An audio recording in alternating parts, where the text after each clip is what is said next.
eind mei, begin juni was er een pencongres. Een congres van schrijvers in Moskou. Bob Cohen rapporteerde voor ons en sprak onder andere met de heer Nikitin. U gaat zien Gunter en dit is Robert Bly. It's strange that the love of beauty should lead us to hell. I caught one glimpse of you, and a moment later my house and books were all thrown into the fire. Plato wrote by the light from shark's teeth. There's always terror near the quiet garden. If we come to a bad end, let's blame beauty. The horses of sorrow are always restless, breaking out of fences, trampling the neighbor's garden. Some of the best poems are written by pirates in the moonlight. When Monet glimpsed the haystack shining in fall dawn, knowing that despair and reason live in the same house, he cried out, "I have loved God," and he had it. I walked down the aisles of the grocery weeping. Gleams of light came off my hair when I saw you, and I found myself instantly under the horse's hoofs. My improvidence was to have been too hopeful. My improvidence was not to see the fall. I apologize to those in hell for my disturbances. Oh, I'm not speaking, but a young Russian man whom I met in Toronto is speaking. He said, "The Russians had few doctors on the front lines. My father's job was this. After the battle was over, he'd walk among the men hit, sit down and ask, 'Would you like to die on your own in a few hours? Or should I finish it?' Most said, 'Don't beat me.' The two would have a cigarette. He'd take out his small notebook. We had no dog tags, you know. And write the man's name down, his wife, his children, his address, and what he wanted to say. When the cigarette was done, the soldier would turn his head to the side. My father finished off 400 men that way during the war. He never went crazy. They were his people. He came to Toronto. My father in the summers would stand on the lawn with a hose, watering the grass that way. It took a long time. He'd talk to the moon, to the wind. "I can hear you growing," he'd say to the grass. He'd say, "We come and go. We're no different from each other. We all are part of something. We have a home." When I was 15, I said, "Dad, you know they've invented sprinklers now?" He went on watering the grass. "This is my life. Just shut up if you don't understand." И Петербургу Петроград остались.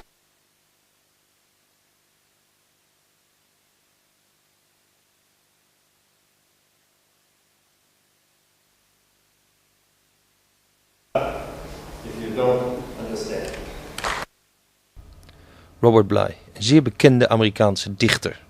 Iemand die heel veel werk uit de Soefi-traditie vertaald heeft. Maar vooral een hele goede performer. Nu een klein stukje Gunter. Een excuus voor de kwaliteit, want dit is in Moskou opgenomen in een ander formaat en overgezet. Maar we wilden u toch even Gunter laten horen. Anständige Bezeichnung und den Vornamen unserer Feinde gekritzelt, wir werden gebrütet. Wer uns auch brütet, unsere Bleistift brütet er mit, ausgeschlüpft eines Tages werden wir uns sofort ein Bildnis des Brütenden machen. Wir nehmen an, dass wir gebrütet werden. Wir stellen uns ein gutmütiges Geflügel vor und schreiben Aufsätze über Farbe und Rasse der uns brütenden Länder. Wann schlüpfen wir aus? Unsere Propheten im All streichen sich für mittelmäßige Bezahlung über die Dauer der Brutzeit. Sie nehmen einen Tag X an. Aus Langeweile und echtem Bedürfnis haben wir Brutkästen erfunden. Wir sorgen uns sehr unsere Nachwuchsgetreide. Gerne würden wir jenen über uns warten. Oh, and you just returned from Russia from a PEN conference. Can you tell us what is your relationship with PEN and what does PEN is? PEN is the only international writers organization. It was founded in 1921 by George Bernard Shaw, John Galsworthy, and a group of other writers in England. It has approximately 15,000 members in 130 centers worldwide. This is the first PEN World Congress ever to be held in Moscow. Up until 15 years ago, PEN was illegal in the former Soviet Union as a bourgeois, whatever it is, organization. Now we have PEN Russia. And I believe they've done a fantastic job within their limitations of putting on a World Congress with no experience. They did a great job. We had over 200 writers from all over the world. Almost, 70 different countries were represented. And what kind of writers do come to these PEN conferences? Well, Gunter was probably the most well-known writer at this Congress. Also many Russian writers, poets and other such writers. Writers from the Philippines, from Senegal, from Holland, and so on. It's a very long list. And what's your relationship? You are the head of a chapter in the States of the PEN organization? I am the president of the Colorado chapter of PEN USA West. Now, there are two PEN centers in the United States. New York, which is PEN America, and Los Angeles, which is PEN USA West. Colorado, Texas, Oklahoma, etc., we're all part of PEN USA West. And I am the president of the Colorado chapter, and also I started PEN on the internet. So we now have a website for the Colorado chapter, and we're going to put the entire PEN World Congress on the internet. And where do you have to look for that? pen.com or pen.org? Well, right now it's rather complex, but as soon as I get the material onto the web, then I'll give you the information. Okay. Now, you went to Moscow to participate in this. Now, Moscow, since about 15 years, is no longer a communist country, but is it free? Did you get the feeling that you could speak freely there? Well, of course, perestroika started about 11, 12 years ago, I believe 1989, and the history in the last decade has been very, very tumultuous. 1981, an attempted coup d'etat. 1993, attempted coup. And right now, there seems to be a revanchist movement. The Russian... a reactionary movement. Reactionary movement. There's been a great deal of very quick freedom in Russia, and many people are very frightened by it. In fact, many people feel that it's gone way too far, almost into a form of anarchy, where local governments have seized control of local authority, and the federal government under Putin is now trying to reassert its control over the entire country. It's not only a political situation, it's also an economic situation where, say, the mafia or illegal operations have seized the economic power. Well, I'm not an expert on these topics, but it's evident on the street. That is to say, everyone knows that organized crime is very powerful in Russia. It's every day in the newspapers, there's articles. When I was there 3 years ago, 35 bank presidents had been assassinated in 2 years. It seems to be a question of if you have a successful business, then organized criminals will come to you and say, either let us take over your business or we kill you. And if you don't let them take over, they kill you. However, that was not the purpose of the PEN Congress. The purpose of the PEN Congress was to demonstrate freedom of speech and freedom of writers within Russia. Now, there was no obvious repression of the Congress, and the Congress took positions that I personally was quite startled by, so severely critical of the Russian government that I feared that there would be a reaction on the part of the government while we were there. There was no reaction while we were there, but of course, what the PEN Declaration, the PEN Declaration against the Russian government position in Chechnya was not carried on the Russian language TV. But let me make this sure. In Russia, one of the main issues at this moment is the war against Chechnya. We have seen media manipulation, video material that was kind of changed or misappropriated, whatever. There was a lot of things going wrong. What did the PEN writers, who traditionally speak up for free speech and for the truth, had to say about that? Well, I'd like to read you the declaration, okay, if I may? Yes. Excuse me, my eyes are not what they used to be. Okay. First, this is the resolution adopted by the Assembly of Delegates of International PEN during the International Congress held in Moscow, May 22nd through 28th. PEN expresses its concern about frequent recent attacks on freedom of expression and press and the independent Russian media on the part of the authorities and security services. PEN notes with particular anxiety that actual attempts to introduce censorship and suppress freedom of the press have already been made both in the central and regional media and have not been stopped by the authorities who bear this responsibility according to the Constitution of the Russian Federation. PEN is indignant at the ongoing persecution of journalists Gregory Pasko, Andrei Babitsky, Rifat Galiev, and others who are only guilty, quote unquote, of honestly fulfilling their professional duties, especially in view of the fact that most severely persecuted are those journalists whose attitude towards the Chechen war is different from the official one. PEN deems it necessary to support the efforts made by centers of international PEN to defend freedom of expression and human rights in the Russian Federation. PEN calls upon the President of Russia and all competent authorities of the Russian Federation to guarantee full observance of human rights in reality and not only in declarations. Now that is the general resolution.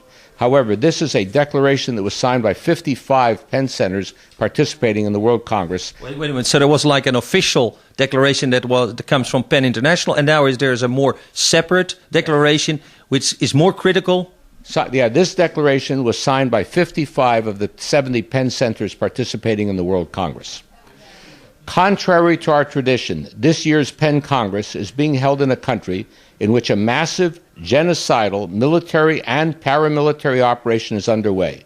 Besides mass murder, the crimes perpetrated against the civil population of Chechnya include deportations, rape, torture, destruction and theft of personal property, as well as the systematic looting and destruction of the material basis of Chechen culture and civilization. At the same time, freedom of information has been severely curtailed, and the official propaganda plays on xenophobic and even racist ethnic stereotypes. We know such phenomena not only from post-colonial countries, but also from the experiences of the lost decade in post-communist Europe. Their mechanism, be it in the Balkans or the Caucasus, is always the same. The collapse of the existing structures of a multi-ethnic state takes on the form of war. This war forces upon its participants highly aggressive national identification instead of a civic or neighborly one. It acts as a pogrom carried out with the use of heavy arms, airstrikes, artillery, missiles, tanks, by regular army, police, and paramilitary forces. The military pogrom paves the way for mass plunders and all-encompassing corruption. It is usually difficult to point to the real principles behind the military action and the crimes, since they act in the name of the state. The genocidal scale of the events, mass terror, murder, and deportation, unbelievable suffering of people, has irreversible consequences for the lives of all the communities that have been drawn into the conflict. Even the ordinary soldiers and the regular troops quickly become criminalized. Banditism and brutality cease to be socially condemned. Public opinion accepts all this as it accepts the institutional practice of concentration camps. Russia, so tragically marked by the Gulag experience, has accepted the return of such camps in Chechnya. Violence on the territories covered by military action is accompanied by formal or informal introduction of the elements of martial law on the territory of the entire state. Freedom of speech is violated by censorship. Whole spheres of reality are wiped out from propagandist information services. This concerns especially TV programs, which have the widest reach and are psychologically most suggestive. Independent journalists are being corrupted, persecuted, repressed, and secretly assassinated. The lack of information and the distortion of what is left are conducive to the expansion of national and racial hatred. Common stereotypes are supplemented with secondary political, religious, and cultural motivation for genocidal practices. Vulgar names by which the Caucasus inhabitants are referred to, such as, quote, blackasses, unquote, or, quote, blacks, unquote, are transformed in the official repressive Russian euphemism into, quote, a person of Caucasus nationality, unquote. The annihilation of the town of Grozny finds a higher order explanation in the slogan worthy of the civil war in Lebanon, quote, the struggle of Christianity with Islam. We're almost through. And in return in propaganda to a colonial discourse, the thesis about the cultural inferiority of Chechens is being supported by systematic destruction of Chechen schools, libraries, museums, churches, architectural monuments. Also, the justification given for the killing of civilians as a fight against terrorism is typical. All these practices, documented by United Nations reports, Amnesty International, Human Rights Watch, humanitarian organizations, and Russian human rights activists, have been condemned recently by the Council of Europe and by the United Nations Human Rights Commission. Among all the propaganda lies, the only truth is human suffering. In the wake of the First World War, the founders of PEN and later the authors of the PEN Charter established a set of clear principles which all the members of PEN have pledged to uphold, to react swiftly and decisively against war crimes, genocide, mass and wanton destruction of civilization and culture.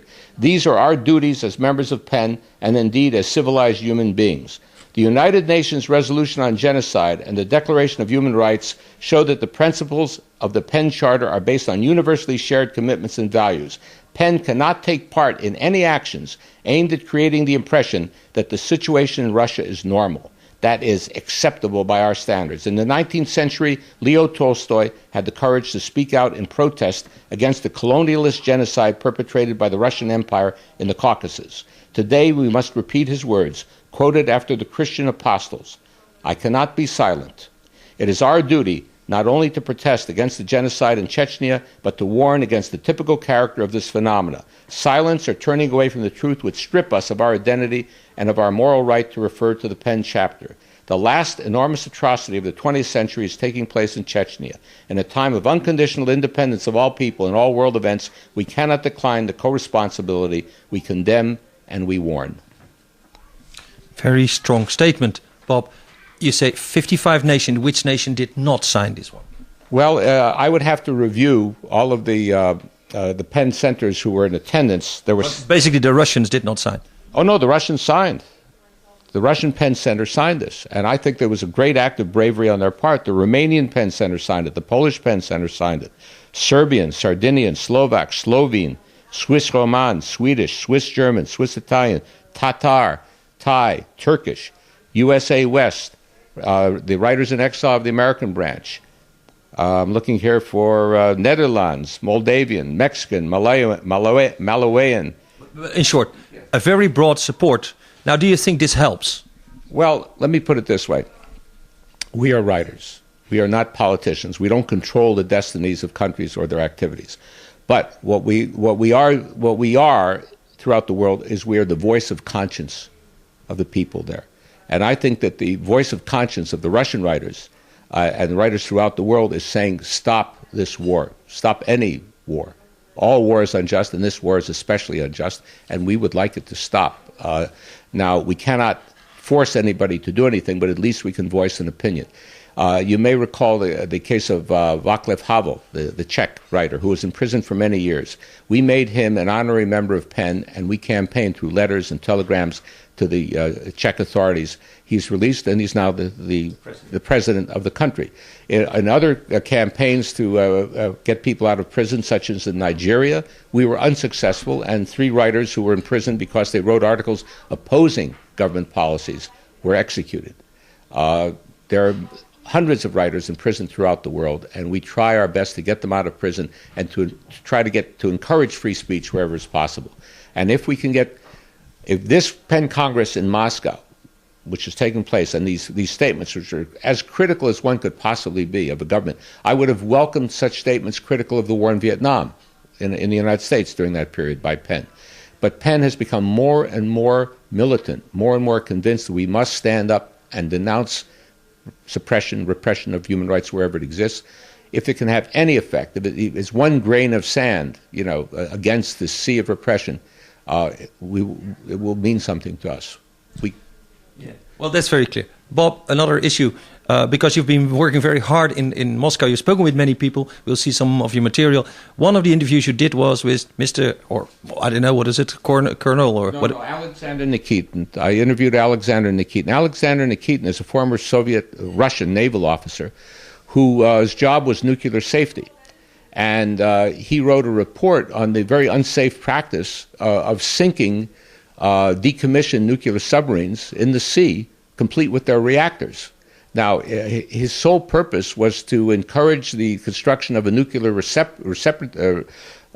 some safe place, right? A place where all old nuclear material could be stored and not contaminate the environment. Because they lacked the funds to do this, the authorities in charge of these nuclear submarines merely sank them. And some I've heard at very deep places. Well, it doesn't matter how deep they are. In fact, the deeper they are, the more dangerous it is because the water pressure can crack the hulls. And he said when you do this, the radioactive material is getting out into the sea, into the Baltic, wherever they do this, and it's going to contaminate all the fish, and we will be eating the fish throughout the world. This is a danger not just to Russia, it's a danger to all peoples of the world. Well, he published this report, and as was perfect, he had perfectly legal right to do, and was arrested. He said, and you'll see in the interview, he was amazed that he was arrested. He said, "I'm just doing my job as a naval officer." He was arrested. He was kept in solitary confinement for months. His book is this report is the only book presently forbidden in Russia.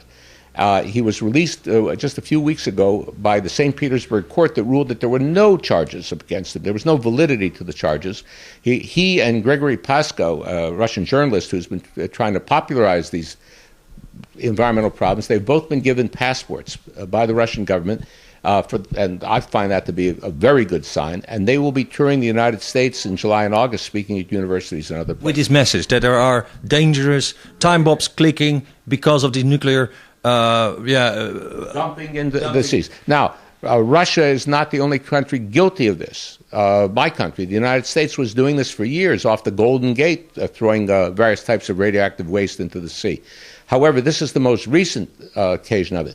One of the repressive acts that happened during the Penn Congress is that the Russian government announced the dissolution of the Committee on the Environment, the very committee to which he was making his report. So you're free to say what you wish, but the committee you're going to make it to no longer exists, and so on and so forth. So we're trying to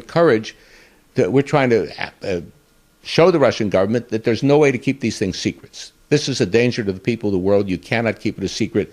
And every time freedom of speech is suppressed, it's not just for a principle, it's usually to cover up some terrible crime. And that's why we're for full freedom of speech wherever possible. Thank you, Bob Cohen. You're welcome.